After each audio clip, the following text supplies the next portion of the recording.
Os 4 indicadores de viabilidade compõem um panorama geral do desempenho previsto para o projeto sendo analisado.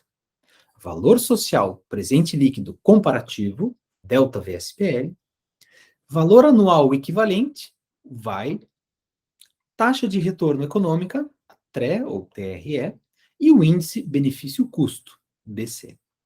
Nenhum deles, no entanto, deve ser adotado de forma isolada como métrica de viabilidade. Primeiramente, a interpretação do resultado de uma CB pode recair sobre a taxa de retorno econômica, pois é um indicador que permite comparar a opção pelo projeto frente à opção de um uso alternativo do recurso de interesse público, que é representado pela taxa social de desconto, estabelecida atualmente em 8,5% ao ano. Recomenda-se avaliar os resultados com base nos intervalos dados pelos limiares de valores dos cenários pessimista e otimista do cálculo da TSD, da seguinte forma. Quando a TRE, a TRE, de um projeto é menor ou igual a 5,7%, tem-se que o projeto é inviável. Quando a TRE está entre 5,7 e 8,5, a princípio, o projeto é inviável. Mas, se não há outra alternativa melhor, pode-se realizar uma cuidadosa análise de risco para seguir na consideração desse projeto.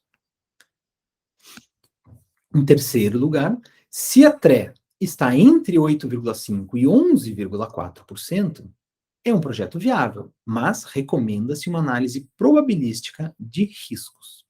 E, por fim, no quarta situação, quando a nossa TRE é maior ou igual a 11,4%, o projeto pode ser considerado viável. Caso a TRE de um projeto seja inferior a 5,7%, dificilmente o resultado dos demais indicadores poderão reverter a atestação da sua inviabilidade. Por quê? Porque os recursos podem ser aplicados em outros investimentos, pois terão maior valor social. Caso a TRE supere a TSD, no entanto, o projeto apresenta viabilidade social. É interessante realizar a avaliação financeira de rentabilidade para contrastar seus resultados aos resultados da avaliação de viabilidade socioeconômica.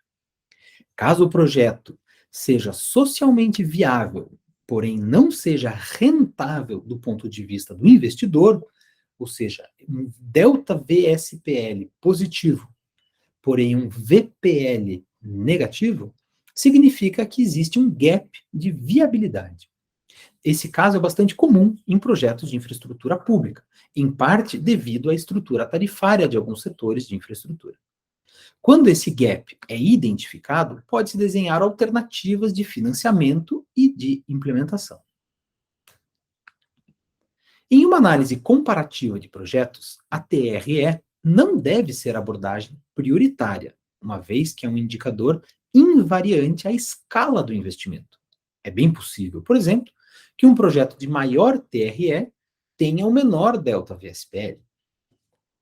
O uso do índice benefício-custo, tal como o uso da TRE, não captura a ordem de grandeza do investimento. Estes indicadores devem ser analisados de forma complementar ao delta VSPL na priorização de projetos, especialmente quando sujeitos a uma restrição orçamentária.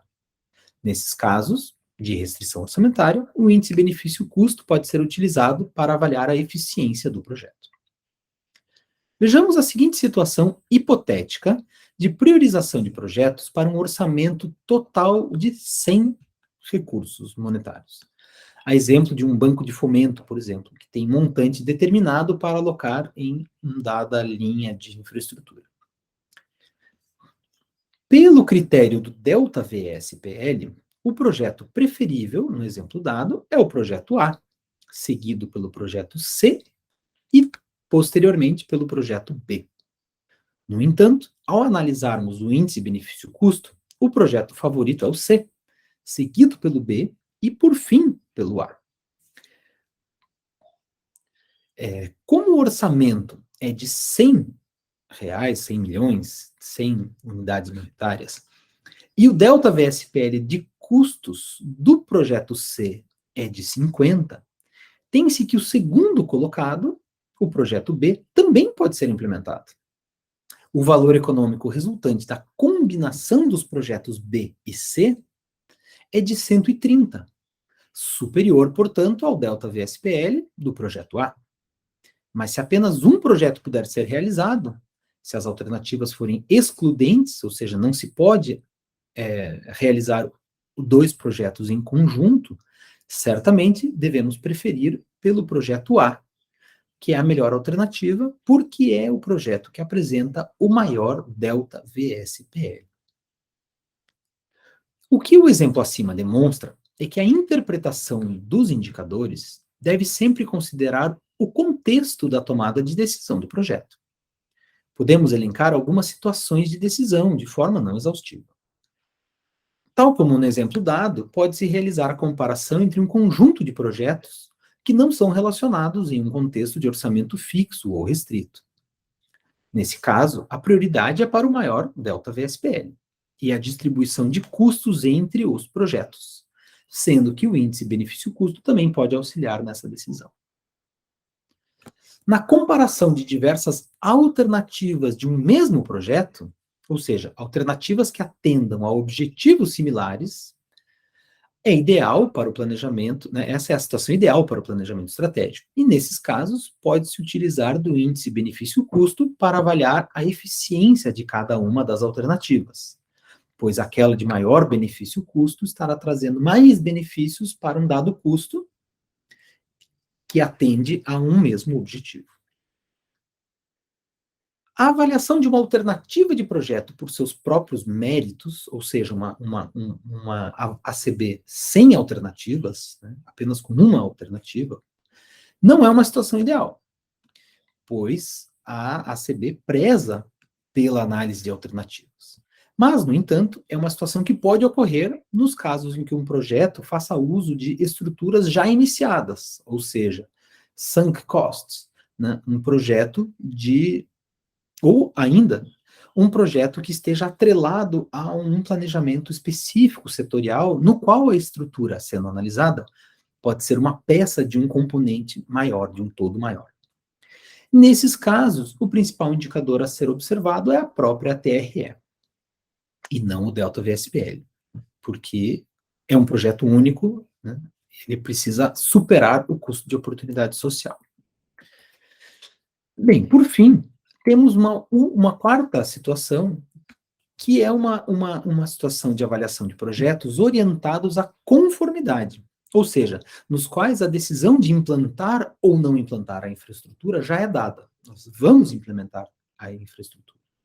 O que queremos decidir, no caso, de alternativas que possuem o mesmo objetivo, é selecionar aquelas de menor custo. Então, essa é a métrica prioritária para essa tomada de decisão. Bem, apesar de os investimentos de viabilidade conferirem razoável grau de assertividade para a priorização de alternativas e projetos, é importante ter em mente que a interpretação de resultados deve sempre ocorrer em conjunto com a avaliação dos aspectos distributivos e com o resultado das análises de risco, que incluem as análises de sensibilidade. O objetivo maior, afinal, é selecionar e promover projetos que mais contribuam para o bem-estar social, que mais agreguem benefícios líquidos.